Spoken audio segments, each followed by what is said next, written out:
Thank you. So Pawan గారు good morning అండి. Good morning అండి. ఎట్లా చూస్తారు మేడం, మొత్తానికి ప్రచారం ఎట్లా కొనసాగుతుంది? మీరు కూడా ప్రచారం చేస్తున్నారు కదా.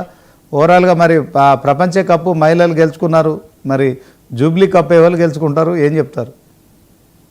ముందుగా ప్యానెల్లో ఉన్న సోదరులకు మరియు 99 టీవీ ప్రేక్షకులకు నమస్తే అండి. జూబ్లీ హిల్స్ కప్పు సునీతక్క గారు గెలుచుకోబోతున్నారు. ఎందుకంటే ప్రపంచ కప్పు మహిళలు గెలుచుకున్నారు. ఆకాశంలో సగం అవనిలో సగం, మాకు దేంట్లైనా తిరుగుండదని రాణి రుద్రమ్మల్లాగా ఝాన్సీ లక్ష్మీబాయి లాగా వీరోచితంగా పోరాడి మహిళల ప్రపంచ కప్పు గెలుచుకోవడం జరిగింది. అదే విధంగా జూబ్లీ హిల్స్ లో మహిళా ఓటర్లు ఎక్కువగా ఉన్నారు. దాదాపు 4 లక్షల మంది ఓటర్లలో సగం కంటే ఎక్కువ మహిళా ఓటర్లు ఉన్నారు. రేపు సునీతక్కకు, ఆడబిడ్డ సునీతక్కకు పట్టం కట్టబోతున్నారు. జూబ్లీ హిల్స్ గడ్డ బీఆర్ఎస్ అడ్డా అని మరొకసారి చెప్పబోతున్నారు, నిరూపించుకోబోతున్నాము. ఇంకొక విషయము, ఇందాక బేతి మహేందర్ రెడ్డి గారు అన్నారు ఏదో సల్మాన్ ఖాన్ అనేటైన తీసుకొచ్చిండ్రు, రౌడీ షీటర్ ను, పక్క పార్టీ నవీన్ యాదవ్ అది అని అంటున్నారు. వీళ్ళ గురించి ఉనావా కేసులో ఏం జరిగిందో మనందరికీ తెలుసు. బ్రిజ్ భూషణ్ ఏం చేసిండ్రో మనందరికి తెలుసు. కుల్దీప్ సింగారియా ఏం చేసిండ్రో మనందరికి తెలుసు. దేశ వ్యాప్తంగా క్రిమినల్ కేసులు ఉన్న వాళ్ళందరూ బీజేపీలో ఉన్నారు, కాంగ్రెస్ పార్టీలో కూడా ఉన్నారు. ఇక క్రిమినల్స్ గురించి మాట్లాడడం తర్వాత ముచ్చట. ఇంకొకటి, ఎక్కడికి పోయినా కూడా కాంగ్రెస్ పార్టీ మహిళలను మోసం చేసింది. ఓన్లీ మహిళలకు తులం బంగారం ఇస్తానని, 2500 ఇస్తానని, స్కూటీలు ఇస్తానని, 2 లక్షల ఉద్యోగాలు ఇస్తానని, బీసీలకు ప్రత్యేక బడ్జెట్ ఇస్తానని, ప్రతి దాంట్లో బతుకమ్మ చీరలకు కానివ్వండి, రంజాన్ తోఫా కానివ్వండి, క్రిస్మస్ కానుకలు కానివ్వండి, అన్నిటినీ తుంగలో దొక్కి ఓన్లీ ఒకటే తీసుకొచ్చింది. చెప్పని హామీని ఏంటంటే హైడ్రా తీసుకొచ్చినాం, పేదోళ్ళ ఇండ్లు కూలుస్తున్నాం, స్కూల్ పిల్లలే కానివ్వండి, ముసలవ్వలే కానివ్వండి, బడా బాబులకేమో మాఫీ హైడ్రా నుంచి, పేదోళ్ళకేమో నోటీసులు ఇవ్వకుండా సెలవు దినాలలో చూసి బుల్డోజర్లను పంపి ఇండ్లను కూల్చి రోడ్ల మీదకి తీసుకొచ్చిండ్రు. ఇప్పుడు హైదరాబాద్ ప్రజలు, తెలంగాణ ప్రజలందరూ ఈ కాంగ్రెస్ అనే మహమ్మారిని తెలంగాణ నుంచి తరిమి కొట్టాలని ముక్త కంఠంతో వేచి చూస్తున్నారు. అందరూ కూడా ఇప్పుడు ఓన్లీ జూబ్లీ హిల్స్ ఎన్నికగానే చూడాలని అన్నగారు శివకుమార్ గారు అన్నారు కదా. జూబ్లీ హిల్స్ ఎన్నికగా చూస్తలేరన్నా, పక్కన బంజారా హిల్స్ కు పోయినా కూడా కాంగ్రెస్ పార్టీ ఖతం కావాలంటున్నారు. పక్కన ఖైరతాబాద్ కు పోయినా కూడా కాంగ్రెస్ పార్టీ ఖతం కావాలంటున్నారు. పక్కన పటాన్ చెరువుకు పోయినా కూడా కాంగ్రెస్ పార్టీ ఖతం కావాలంటున్నారు. అదే విధంగా తెలంగాణలో ఉన్నోళ్ళందరూ కూడా కాంగ్రెస్ పార్టీ నుంచి తెలంగాణకు మోక్షం కలగాలి అనుకుంటున్నారు. ప్రతి బిడ్డ, ప్రతి పౌరుడు, నిరుద్యోగి గాని, మహిళ గాని, రైతు గాని, ప్రతి ఒక్కరూ ఈ కాంగ్రెస్ ను కూకటి వేళ్లతోటి తుంచేయాలి అని ముక్త కంఠంతో ఎదురు చూస్తున్నారు. ప్రతి ఒక్కరు కూడా ఇక్కడికి వచ్చి స్వచ్ఛందంగా ప్రచారం చేస్తున్నారు. ఇప్పుడు నవీన్ యాదవ్ అనేట ఆయన మీద ఎంఐఎం లో నిలబడ్డప్పుడు రౌడీ అని ముద్ర వేసిందే కాంగ్రెస్ పార్టీ వాళ్ళు. మళ్ళా ఆ రౌడీకి టికెట్ ఇచ్చిందే మళ్ళా కాంగ్రెస్ పార్టీ వాళ్ళు. వాళ్ళు ఇస్తేనేమో పంతులు, లేకపోతేనేమో రౌడీలు. అట్లున్నది కాంగ్రెస్ పార్టీలు ఉన్నది. ఇంకోటి, ఒక్క ఛాన్స్ ఇవ్వండి అని అంటున్నారు కదా. ఒక్క ఛాన్స్ ఆల్రెడీ ఇచ్చేసిరు కదా. ఒక్క ఛాన్స్ ఇస్తే మహిళలకు ఏమన్నా 2500 ఇచ్చిరా, పెన్షన్లు ఏమన్నా 4000 పెంచి ఇచ్చిరా, కళ్యాణ లక్ష్మిలా తులం బంగారం ఏమన్నా ఇచ్చిరా, షాదీ ముబారక్ లా మీరు ఏదైతే 1,60,000 ఇస్తా అన్నారో మా ముస్లిం మైనార్టీ సోదరిమణులకు 1,60,000తో పాటుగా తులం బంగారం ఏమన్నా ఇచ్చిరా. ఏమిచ్చిండ్రని మీకు ఇంకొక ఛాన్స్ ఇవ్వాలి. ఒక్క జూబ్లీ హిల్స్ ఎన్నిక కోసం మంత్రివర్గ విస్తరణ చేస్తారు.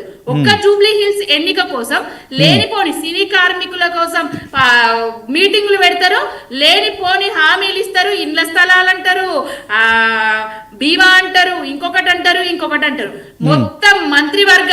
మొత్తం మంత్రివర్గం అంతా జూబ్లీ హిల్స్ గడ్డ మీద దిగిందండి. జూబెల్లి గారు పోతే 2000 పెన్షన్ వస్తుంది, 4000 రాలేదని ఒకరు అడుగుతున్నారు. ఇంకో పొన్నం ప్రభాకర్ గారు పోతే హైడ్రా తోటి ఇల్లు కూల్చిర్రు, మీరు కూల్స్తారు, మాకేమో కొల్లూరులో కేసీఆర్ గారు డబుల్ బెడ్రూమ్ ఇల్లు కట్టించిర్రు, మీరు ఇంద్రమ్మ ఇండ్లు అన్నారు కానీ ఒక్కలకు కూడా ఇల్లు కట్టియలేదనేసి జూబ్లీ హిల్స్ ప్రజలు చెప్తున్నారు. ఏ మొహం పెట్టుకొని కాంగ్రెస్ వాళ్ళకు ఓట్లు అడిగే బాధ్యత ఉన్నదండి.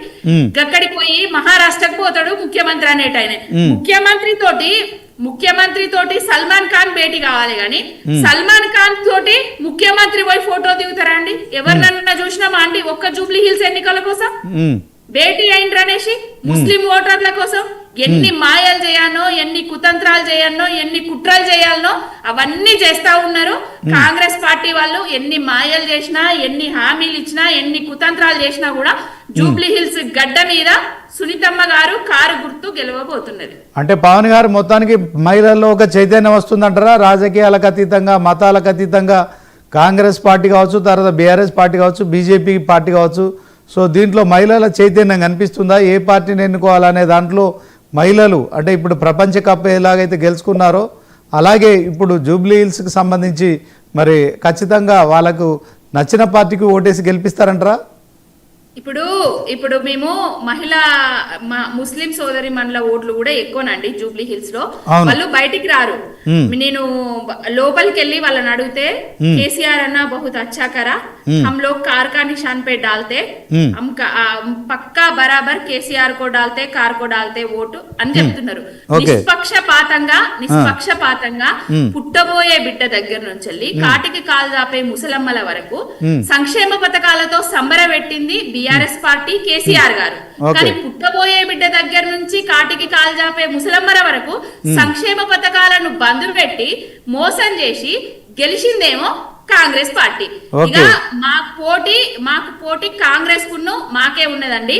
బీజేపీ లైన్ లో ఎక్కడ కూడా కనబడతలేదు.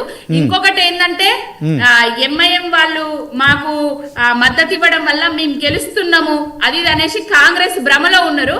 ఎంఐఎం వాళ్ళు కాదండి, ముస్లిం సోదరి మనులందరూ, సోదరులు సోదరి మనులందరూ మా బీఆర్ఎస్ పార్టీ వైపు ఉన్నారు. మాగంటి గోపన్న పేదోళ్లకు డబుల్ బెడ్రూమ్ ఇల్లులు కట్టించిండు. మాగంటి గోపన్న కేసీఆర్ గారు మీరు ఇంద్రమ్మ ఇండ్లు అని ఇప్పుడు చెప్తున్నారు కదా, ఆల్రెడీ గృహలక్ష్మి స్కీమ్ తెచ్చి ఇండ్లు లేనోళ్లకు ప్రతి ఒక్కరికి ఇండ్లు కట్టించిండ్రు. వాళ్ళకు బీసీ బంద్ వచ్చింది, దళిత బంద్ వచ్చింది, 200 యూనిట్ల కరెంటు ఫ్రీ వచ్చింది. ప్రతి బస్తీలో కూడా ఐరన్ షాప్స్ ఉంటాయి. అక్కడ ఐరన్ షాప్స్ కు పోతే కూడా మాకు 200 యూనిట్ల కరెంటు ఫ్రీ ఇచ్చిండ్రు కేసీఆర్ గారు బీఆర్ఎస్ పార్టీ ఉన్నప్పుడు. ఇప్పుడు కరెంటు బిల్లు వస్తుంది, కరెంటు బిల్లుతో పాటుగా అడ్వాన్స్ గా నీళ్ల బిల్లు కూడా వస్తుందమ్మా అనేసి వాళ్ళు చెప్తున్నారు. ఏ మొహం పెట్టుకొని ఇస్తారండి వీళ్ళకు, కాంగ్రెస్ వాళ్ళకు?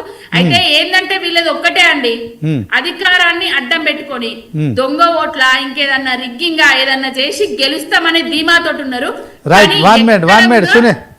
ఒక్క నిమిషం పవన్ గారు, శివకుమార్ లాల్ గారు, ఏంటి మొత్తానికి ఏదో దొంగ ఓట్లు కానీ అధికారాన్ని అడ్డం పెట్టుకొని గెలుస్తారని పవన్ గారు అంటున్నారు కదా, ఏం చెప్తారు? ఒకటేమంటే భవానీ గౌడ్ గారికి ఒకట ఆల్రెడీ తెలుసు ఆమెకి ఏమని, కారు పోయి షెడ్యూల్ ఉంది, కేసీఆర్ పోయి ఫామ్ హౌస్ ఉంది. ఇప్పటిదాకా ఆయన అసెంబ్లీకి వచ్చి అటెండెన్స్ తప్ప మిగతా ఆయన బయట ఎక్కడేస్తాడు.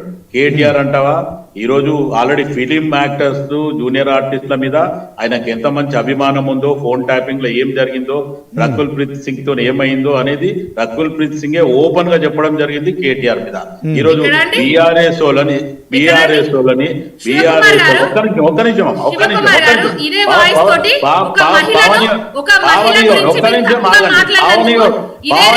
నువ్వు మాట్లాడినప్పుడు నేను డిస్టర్బ్ చేయలేదు. ఒక్క నిమిషం ఆగు, నేను మాట్లాడినాక నువ్వు మాట్లాడు.